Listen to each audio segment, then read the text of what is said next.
حضور اکرم صلی اللہ علیہ وسلم نے ارشاد فرمایا کہ دو آنکھوں کو جہنم کی آگ نہ چھوئے گی،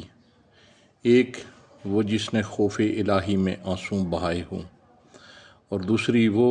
جو رات کو جاگ کر اللہ کے راستے میں پہرا دیتی رہی ہو۔ ایک اور مقام پر حضور صلی اللہ علیہ وسلم نے ارشاد فرمایا کہ جو سچے دل سے شہادت کی دعا کرتا ہے تو اللہ تعالیٰ اسے شہیدوں کا مرتبہ عطا فرمائے گا، اگرچہ وہ اپنے بستر پر ہی انتقال کرے۔ ایک اور مقام پر حضور اکرم صلی اللہ علیہ وسلم نے ارشاد فرمایا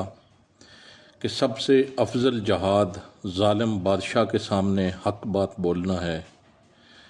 ایک اور مقام پر حضور صلی اللہ علیہ وسلم نے ارشاد فرمایا کہ دو قطرے اللہ تعالیٰ کو سب سے زیادہ پسند ہیں، ایک آنسوں کا قطرہ جو خوف الہی میں گرے، اور دوسرا خون کا قطرہ جو اللہ تعالیٰ کے راستے میں گرے۔ پھر ایک اور مقام پر حضور صلی اللہ علیہ وسلم نے ارشاد فرمایا کہ بہت سی عورتیں کپڑا پہن کر بھی ننگی ہوں گی، وہ خود راہ حق سے ہٹی ہوں گی اور دوسروں کو ہٹانے والی ہوں گی، وہ جنت کی خوشبو بھی نہیں پائیں گی۔